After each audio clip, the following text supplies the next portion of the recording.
किस्मत सिर्फ मेहनत से ही बदलती है, बैठकर सोचते रहने से नहीं।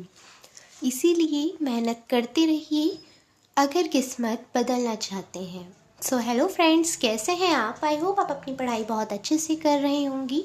And if you are new on my YouTube channel, please subscribe my YouTube channel. जैसा कि हम डेली वोकेबलरी लर्न करते हैं, तो उसी सीरीज़ में आज भी स्टार्ट करते हैं। आज का हमारा फर्स्ट वर्ड है डिक्रीज। डिक्रीज बहुत ही कॉमन वर्ड है। इसका मीनिंग होता है कम करना, कम होना। सो सिनोनियम क्या क्या हो जाएंगे डिक्रीज की? Reduce, cut, diminish, lessen, mitigate. ये सभी क्या होंगे? आपके सिनोनियम हो जाएंगे डिक्रीज के, कम करना या कम होना। सो आपको याद रखना है सिनोनियम क्या क्या हो जाएंगे? Reduce, cut, diminish and lessen. Antonym आपके डिक्रीज की क्या होंगी? जब डिक्रीज का मीनिंग होता है कम करना या कम होना, तो एंटोनिम हो जाएगा बढ़ना या बढ़ाना। किसी भी चीज़ की इंक्रीजमेंट होना, इंक्रीमेंट होना किसी चीज़ में। सो इंक्रीज एंड रेज आपके एंटोनिम हो जाएंगे डिक्रीज की। तो आपको याद रखना है डिक्रीज का मीनिंग होता है कम करना या कम होना। सिनोनिम हो जाएंगे reduce, cut, diminish and lessen. Antonym हो जाएंगे increase and raise. Next word है डिक्रीपिट। डिक्रीपिट का मीनिंग आपका होता है झज्जर या छेड़, यानी कि किसी भी चीज़ का खत्म होना या किसी चीज़ में कमी होना। सो सिनोनियम क्या क्या हो जाएंगे आपके डिक्रीपिट के? Old, frail, superannuated and crippled. तो आपको याद रखना है डिक्रीपिट का मतलब क्या होता है? झज्जर या छेड़। सो इसकी सिनोनियम क्या क्या हो जाएंगे? Old, frail, superannuated and crippled. Antonym हो जाएंगी वॉथफुल एंड एनर्जेटिक।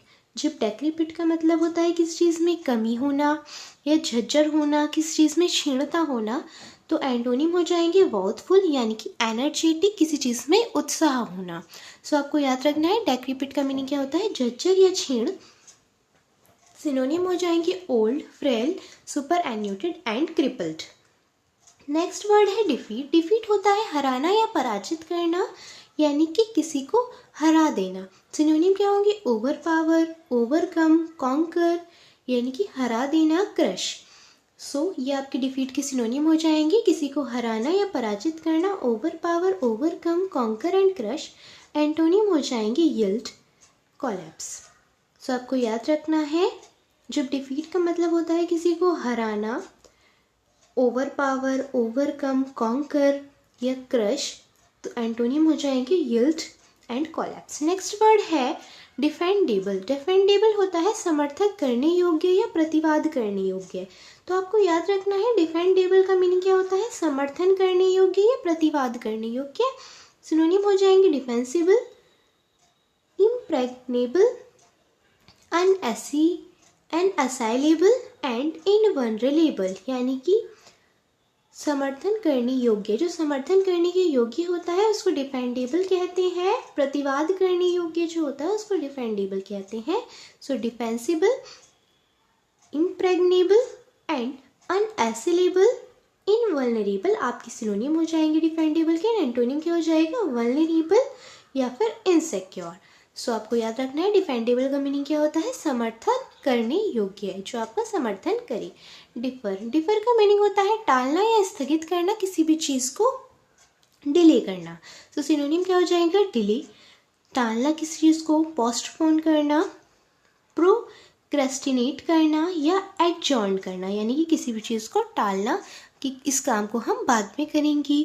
डिले करना, postpone, procrastinate and adjourn. So antonym क्या हो जाएंगे?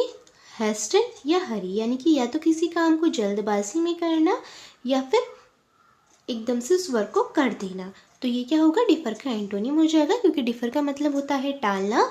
सो डिफर का मीनिंग क्या होगा? टालना या स्थगित करना। So delay, postpone, procrastinate and adjourn आपके सिनोनिम हो जाएंगे डिफर के। एंड एंटोनिम हो जाएगा हेस्टन, हरी, यानी कि किसी काम को जल्दबाजी में करना, क्योंकि डिफर का मीनिंग होता है टालना, काम को नहीं करना। नेक्स्ट वर्ड है डेफिशिएंट। डेफिशिएंट आपका एडजेक्टिव होता है। इसका मतलब होता है अभावग्रस्त या अपूर्ण, यानी कि किसी भी चीज़ का अपूर्ण होना, अभावग्रस्त होना। फॉल्टी आपका सिनोनिम हो जाएगा डिफिशिएंट का, डिफेक्टिव, ब्लेसिम्ड, ब्लेमिश्ड एंड इनएडिक्वेट। ये वर्ड है आपका ब्लेमिश्ड। ओके, डेफिशिएंट का मतलब होता है अभावग्रस्त या अपूर्ण, यानी कि कोई भी काम जो है वो कंप्लीट नहीं है, अभी अनकम्प्लीट है, इनकम्प्लीट है, अपूर्ण है। सो फॉल्टी आपका डिफिशिएंट का सिनोनिम हो जाएगा defective, blemished and inadequate. And antonym हो जाएंगे परफेक्ट, यानी कि कोई काम आपका बहुत परफेक्ट है, उसमें कोई भी गलती नहीं है।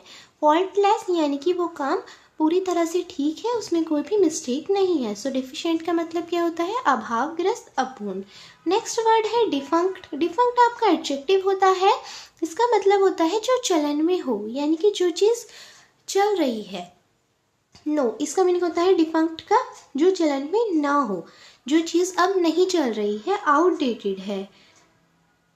डिफंक्ट का मीनिंग क्या होता है, ये एडजेक्टिव होता है, इसका मतलब होता है जो चलन में न हो, जो भी जैसे कोई भी फैशन है अगर वो चलन में नहीं है, या कोई भी ऐसा काम है जो अब चलन में नहीं है, उसको डिफंक्ट कहते हैं।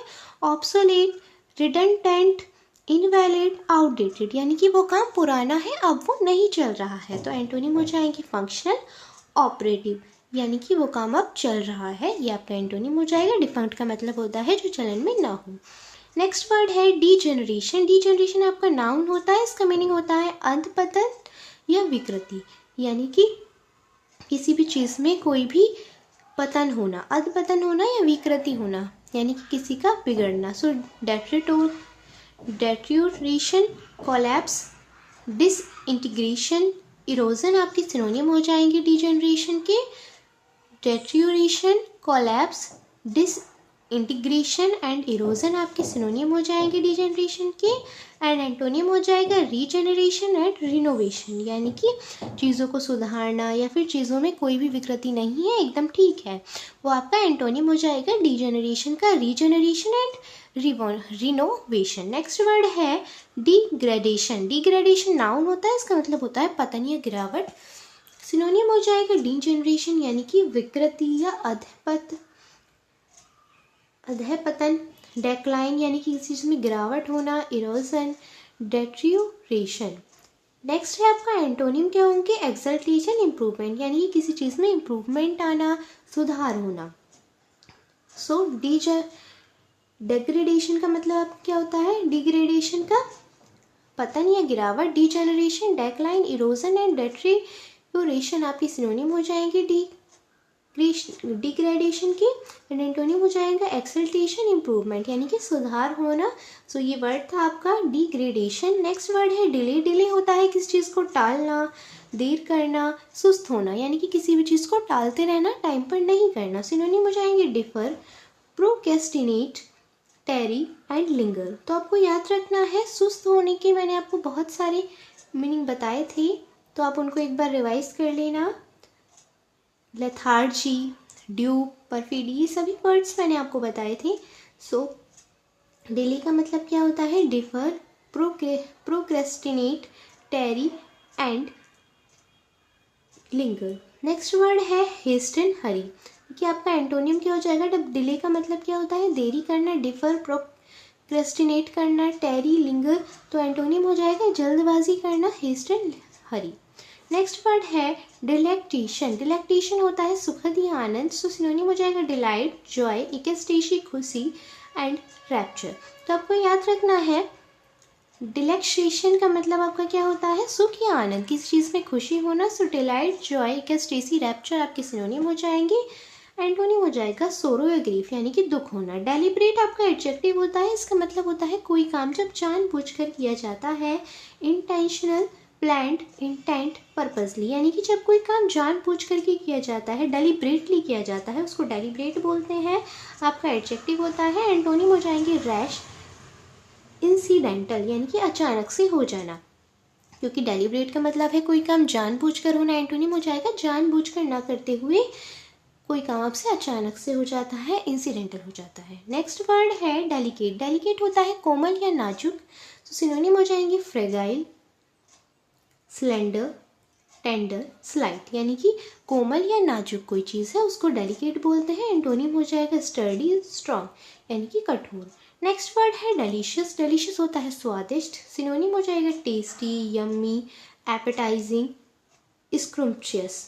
स्क्रम्पचियस, तो आपको याद रखना है डिलीशियस की सिनोनिम क्या होंगे। टेस्टी, डिलीशियस होता है फूड जैसे कि स्वादिष्ट खाना, so tasty, yummy, appetising and scrumptious, scrumptious आपके सिनोनिम हो जाएंगे। एंड एंटोनिम हो जाएगा अनएपेटाइजिंग एंड अनटेस्टी, यानी कि जिसमें स्वाद नहीं है, वो क्या होगा डिलीशियस का एंटोनियम। सो ये थे आपकी आज की क्लास जिसमें हमने ये सभी वर्ड्स लर्न किए। आप इनको रिवाइज करेंगे तो ये आपको अच्छे से लर्न हो जाएंगी एंड आप इनको अच्छे से पढ़ते रहिए क्योंकि ये बहुत ज़्यादा इंपॉर्टेंट है आपके सभी exam SSC CGL CHSL MTS and stenographer के लिए। तो इसलिए आप इनको अच्छे से प्लीज़ पढ़ते रहिए एंड हार्ड वर्क करते रहिए because hard work is the key to success. And if you are new on my YouTube channel, please like my video and subscribe my YouTube channel. Thank you so much.